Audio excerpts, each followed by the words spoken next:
মুনিবর। কে? ও আপনারা? আমার স্নেহ বর্ষিত হোক আপনাদের উপর।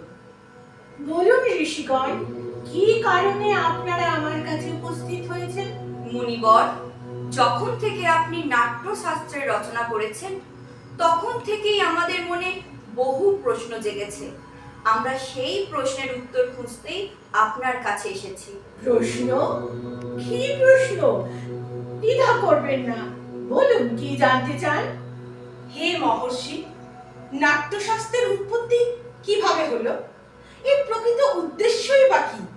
সেটাই আজ আমাদের বড় জানতে ইচ্ছা করছে। সুন্দর প্রশ্ন। বেশ শুনুন তবে। নাটক কেবলমাত্র বিনোদনের জন্য নয়, এটি আসলে জীবনেরই প্রতিফলন।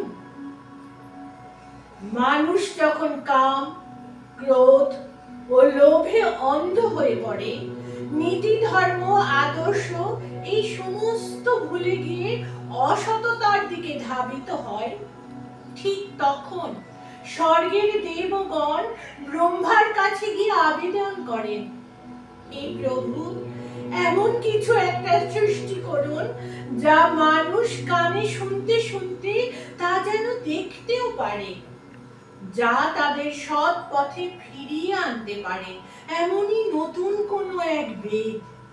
কিন্তু মুনিবর, আমাদের আদি চতুর্বেদ তো জ্ঞানের ভান্ডার, সেখানেই তো জগতের যাবতীয় রহস্য লুকিয়ে আছে। তাহলে নতুন এক বেদের প্রয়োজন হলো কেন? প্রয়োজন হলো এই কারণে যাতে এটি সকল মানুষের কাছে সহজবোধ্য হয়, সকল সাধারণ মানুষের কাছে নীতি, ধর্ম ও জ্ঞানের পথ পৌঁছে দেওয়ার জন্যই প্রজাপতি ব্রহ্মা 4 বেদের নির্যাস থেকে এক নতুন বেদ সৃষ্টি করেন, যার নাম নাট্যবেদ। 4 বেদের নির্যাস? হে মুনিবর, যদি আমাদের সকলকে এ ব্যাপারে ভালো করে বুঝিয়ে বলেন তাহলে বড়ই কৃতজ্ঞ হই। বলছি, সকলে মন দিয়ে শুনুন। ঋগ্বেদ থেকে পাঠ, সামবেদ থেকে সঙ্গীত, যজুর্বেদ থেকে অভিনয়, অথর্ববেদ থেকে রস, এই 4টি উপাদান একত্রিত করেই গঠিত হয়েছে নাট্যশাস্ত্র। বাহ, অসাধারণ! এ তথ্য আমাদের জানা ছিল না। এ তথ্য জেনে আমরা বড়ই কৃত হলাম। মুনিবর, আমার একটি প্রশ্ন। বলছি, এই নাট্যশাস্ত্র বা নাটক কি শুধুমাত্র দেবতাদের জন্য সৃষ্টি করা হয়েছিল? না না না না না, একদমই নয়। নাট্যশাস্ত্র বা নাটক সৃষ্টির পরে কোনো এক সময় দানবরা উত্তেজিত হয়ে প্রজাপতি ব্রহ্মার নিকটে গিয়ে জিজ্ঞাসা করে, হে ব্রহ্মা, নাট্যবেদ বা নাটক কি শুধুমাত্র দেবতাদের জন্য সৃষ্টি করেছে? আমরা কি এই নাট্যকলা থেকে বঞ্চিত থাকব? তখন ব্রহ্মা তাদের বলেন, তোমরা উত্তেজিত হইও না, শোনো, নাটক কোনো নির্দিষ্ট জাতি, নির্দিষ্ট গোষ্ঠী ও নির্দিষ্ট মানবের জন্য সৃষ্টি নয়। এই নাট্যবেদ, এই নাট্যকলা দেবতা, দানব ও মানব সকলের জন্যই সৃষ্টি হয়েছে।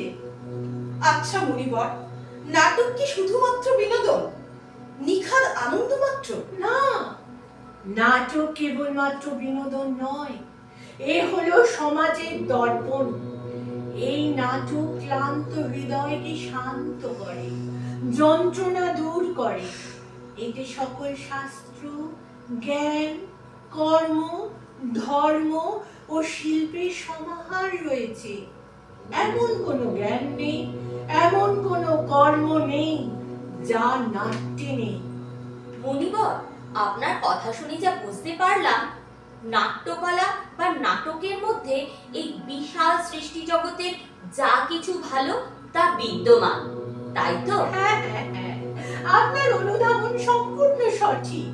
নাটক হলো সকল কলার উৎস, সকল কলার মিলনস্থল বটে। মুনিবর, তাহলে তো দেখতে পাচ্ছি নাট্যশিল্প খুবই গুরুত্বপূর্ণ বিষয়। এটি তো বেঁচে থাকার মতোই অপরিহার্য। কিন্তু সমাজ কেন এটিকে গুরুত্ব দেয় না? নাট্যশিল্পীদের কেন প্রয়োজনীয় সম্মান ও সহায়তা দেওয়া হয় না? আপনার কথার যথেষ্ট যথার্থতা আছে, তবে হ্যাঁ, সকল নাট্যশিল্পীদের মনে রাখতে হবে তারা শিল্পী, তারা সরাসরি নীতি নিয়ন্ত্রক নয়। কিন্তু নীতি নিয়ন্ত্রক, নীতি নির্ধারকদের এটা বোঝাতে হবে যে নাটক শুধুমাত্র শিল্প নয়, এটা সমাজের বিবেক ও সত্যের পথ প্রদর্শক। নাট্যশিল্প জাতি, ধর্ম, ভৌগোলিক সীমানার ঊর্ধ্বে উঠে সর্বদা মানবতার কথা বলে। এই নাট্যশিল্পই সমাজের পরিবর্তন আনতে পারে, সাম্য ও ন্যায়ের বাণী প্রচার করে। একমাত্র নাট্যশিল্পই পারে এই পৃথিবীকে শান্তি ও সুখের স্বর্গে পরিণত করতে। সত্য বচন মুনিবর। সমাজে শিল্প ও শিল্পীদের যথাযথ সম্মান না থাকলে সেই সমাজ পশু সমাজে পরিণত হয়। আপনারা যথার্থ সত্য কথাই বলেছেন। আমি বড়ই আশাবাদী। আপনারা দেখবেন বর্তমান এবং ভবিষ্যৎ সমাজ একদিন নাট্যশিল্প ও সকল কলার শিল্পীদের যথাযথ মর্যাদা দেবেই। তাই তো আমি নাট্যশাস্ত্রকে পঞ্চম বেদ নামে অভিহিত করেছি। জয় হোক পঞ্চম বেদে, জয় হোক, জয় হোক, জয় হোক। ভরত মুনির জয় হোক, জয় হোক নাট্যশাস্ত্রের।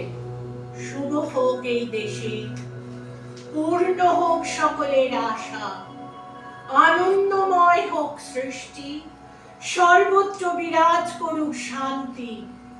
পৃথিবী হোক সুজলা সুফলা, আকাশ হোক শুভ্র নির্মল, অসত্যের বিনাশ হোক, সত্যের জয় হোক, জয় হোক সত্যের।